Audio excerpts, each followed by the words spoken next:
Bonjour et bienvenue à cette étude sur la grande prostituée du livre de l'Apocalypse. D'après ce que je vais vous apporter, il y a de fortes raisons de penser que cette femme est le Vatican de Rome. Matthieu 7,7 dit que si l'on cherche, on trouve. Eh bien, j'ai trouvé, et j'aurais pu trouver encore et encore, sur Babylone la Grande, qui est appelée à subir le jugement de Dieu. Le serpent dans la Bible est associé avec le diable. Apocalypse 12,9 Et le grand dragon fut précipité, cet ancien serpent, appelé le diable et Satan, celui qui séduit le monde entier. Curieusement, on peut remarquer la forme d'un serpent si l'on regarde la basilique de Saint-Pierre de Rome vue d'en haut. On peut constater le corps, la tête, les yeux et la bouche. Le basilic est une bête légendaire mentionnée dès l'Antiquité gréco-romaine comme étant un serpent au venin et au regard mortel, portant une tache en forme de couronne sur la tête. Le nom basilic est issu du grec ancien qui signifie roi. Remarquez que le dôme du Vatican ressemble à une couronne sur la tête d'un serpent. Le sol de la basilique de Saint-Pierre représente l'échelle de son corps. Ici est la salle d'audience générale du Vatican où l'on peut distinguer l'intérieur de la tête d'un serpent. En approchant de la bouche, voici ce que l'on peut voir. Ésaïe 29,14 Car de la racine du serpent sortira un basilic. Le mot basilic, en hébreu, est vipère venimeuse. Voici la représentation classique d'un basilic en 1510, étant un serpent aux ailes de chauve-souris que l'on retrouve également au musée du Vatican.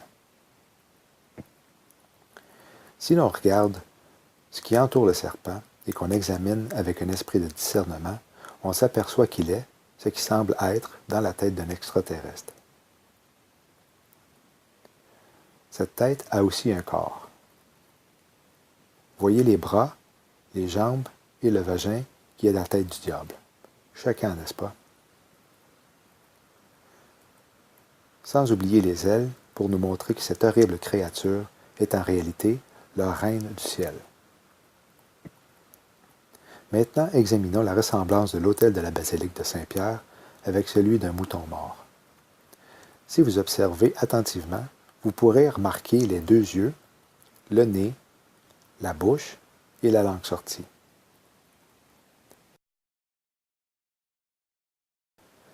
L'autel de plus près avec la photo en dessous d'un mouton sans la langue sortie. Maintenant, la photo d'un mouton superposée sur celle de l'autel. Ceci est une moquerie envers l'apôtre Pierre, sachant que dans Jean 21, Jésus commande Pierre de nourrir ses brebis. Ésaïe 57, 3 et 4. Mais approchez ici, vous, enfants de la sorcière, semences de l'adultère et de la prostituée. De qui avez-vous fait votre passe-temps? Contre qui ouvrez-vous grand la bouche et tirez-vous la langue? N'êtes-vous pas des enfants de transgression, une semence de mensonge? Enchaînons avec la première description de cette grande prostituée de la vision de l'apôtre Jean. Apocalypse 17.1. Et l'un des 7 anges, qui avait les 7 fioles, vint et me parla, me disant, Viens ici, je te montrerai le jugement de la grande prostituée, qui est assise sur de nombreuses eaux. Dans le livre d'Ésaïe, Dieu a traité Jérusalem d'être une prostituée. Apocalypse 17.5 nous donne la définition du mot « eau » de la prostituée des derniers temps étant les peuples, les multitudes, les nations et les langues. Cette femme n'est donc pas Jérusalem. La deuxième description de la grande Babylone est qu'elle a commis fornication avec les rois et les habitants de la terre. Le mot fornication dans ce verset est idolâtrie, qui va être élaboré un peu plus loin au courant de cette étude. Les rois de la terre ont été infidèles à Christ pendant qu'ils se présentaient comme étant des disciples. Les mots sur la pièce de monnaie de Rome de 1455 à 1458 se traduisent « Tous les rois doivent le servir ». Le Saint-Siège a un statut juridique sur le plan international unique au monde. Il n'existe pas d'autre religion qui se trouve dans ce cas. Qu'il s'agisse de l'islam, du judaïsme, de l'hindouisme ou du bouddhisme, aucune religion ne possède la même hiérarchie centralisée, ni la même histoire que l'Église catholique. Le Saint-Siège a une véritable capacité d'influence grâce à Radio Vatican, qui couvre le monde entier en 40 langues différentes, avec des programmes religieux, mais aussi culturels et musicaux. Le Saint-Siège est membre de la famille des Nations Unies, et voici les institutions spécialisées qui sont rattachées à l'ONU et le Saint-Siège. À noter celle de l'énergie atomique et des migrations. En 2015, le pape François est le premier pape ayant rassemblé plus de 170 dirigeants aux Nations Unies, et ce, en 70 ans d'existence. De plus, il a lancé un appel de solidarité concernant le projet de l'Agenda 2030, servant à unifier toutes les nations de la Terre dans un nouvel ordre mondial.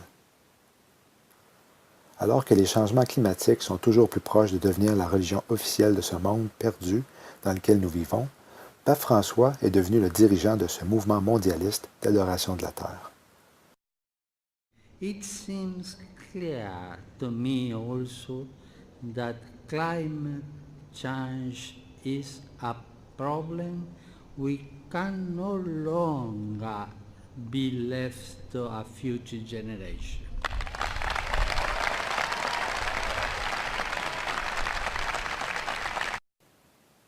Un exemple dans l'Ancien Testament qui est parallèle à cette prostituée de l'Apocalypse et sa fornication qui veut dire son idolâtrie se retrouve dans 1 Roi 16, 30 à 33.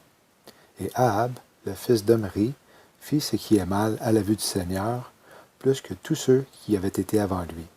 Et il arriva que, comme si cela avait été une chose légère pour lui de marcher dans les péchés de Jéroboam, le fils de Nabat, il prit pour femme Jézabel, la fille d'Ethbaal, roi des Sidoniens. Et il alla et servit Baal et l'adora. Et il dressa un autel à Baal dans la maison de Baal, qu'il bâtit à Samarie. Et Ahab fit un bosquet, et Ahab fit plus encore, pour provoquer au courroux le Seigneur Dieu d'Israël, que tous les rois d'Israël avaient été avant lui. Baal avait le titre d'être un seigneur. Jézabel, quant à elle, veut dire femme de Baal.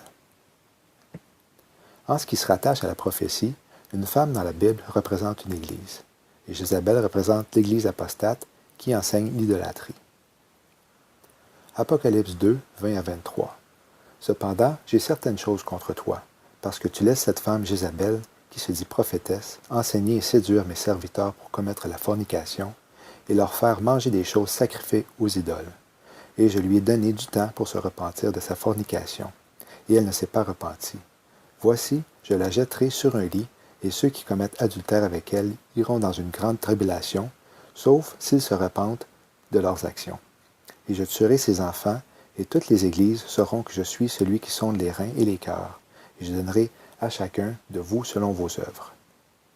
Il est intéressant de constater que Jézabel se proclame elle-même une prophétesse et est mentionnée dans le dernier livre prophétique de la Bible. Le mot « enivré » nous ramène à l'histoire du roi Belshazzar qui donna un grand festin. Daniel 5, versets 3 et 4. Alors on apporta les ustensiles d'or qui avaient été enlevés du temple de la maison de Dieu qui était à Jérusalem.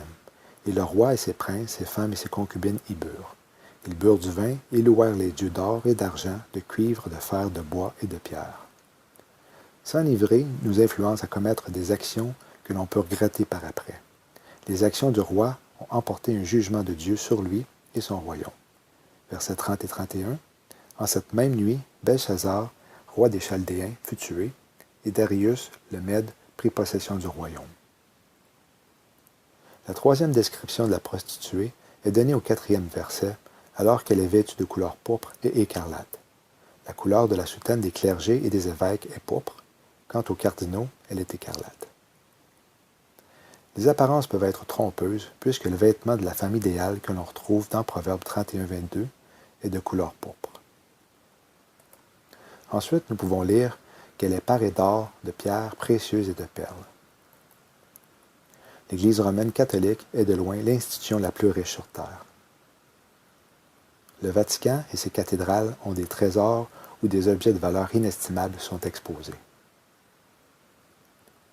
La valeur innombrable de sculptures, de peintures par les plus grands artistes de l'histoire, tels que Michel-Ange, et d'anciens documents sont au-delà des calculs. Tout indique qu'elle est titulaire du plus grand nombre d'actions et d'obligations dans le monde. Il n'y a pas d'Église, pas de ville ayant une entité spirituelle, aucune institution religieuse passée ou présente qui puisse posséder la richesse de l'Église catholique. Jésus a enseigné de ne pas amasser de trésors sur la terre, où la teigne et la rouille détruisent, car là où est notre trésor, là aussi sera notre cœur. Pape François habite dans un palais contenant 11 000 chambres. Le village Castel Gandolfo a obtenu le label des plus beaux bourgs d'Italie. Ayant dans sa main une coupe d'or pleine des abominations de la saleté de sa fornication. La femme a une coupe d'or qui est l'instrument le plus sacré du catholicisme romain. L'Église catholique possède littéralement des centaines de calices d'or utilisés pendant l'Eucharistie ou la messe catholique. La peau de Jean la décrit étant impure, ayant pleine d'abominations et de saleté de sa fornication, reflétant la perception de la Bible sur la messe catholique, le cœur même de cette religion. Telle était également la conviction de centaines de milliers de chrétiens à travers l'histoire qui ont été brûlés, torturés, envoyés dans la fosse aux lions, pour avoir refusé de participer à cette messe, laquelle, disait-il, était la plus grande abomination concevable. Pourquoi? Parce qu'elle est revendiquée pour être l'offrande sacrificielle littérale du corps et du sang de Christ. Tandis que la Bible dit clairement que le sacrifice de Christ à la croix était complet une fois pour toutes. Les dernières paroles de notre Rédempteur ont été « tetelestai », qui signifie que la facture était entièrement payée, la dette était rachetée. Le Vatican déclare que notre Sauveur, à son dernier souper avec les apôtres, instituait le sacrifice eucharistique de son corps et de son sang.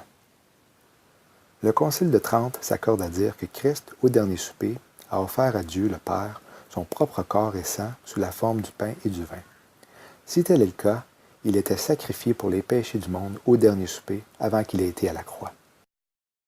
Manger la chair d'un autre être humain s'appelle du cannibalisme.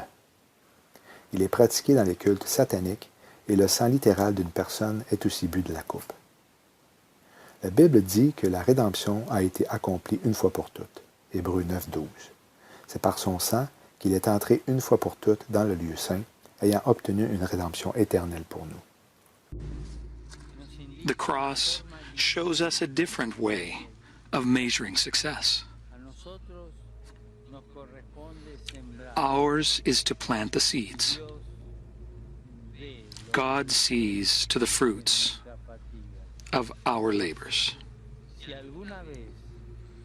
And if at times our efforts and works seem to fail and not produce fruit, we need to remember that we are followers of Jesus Christ, and his life, humanly speaking, ended in failure, the failure of the cross.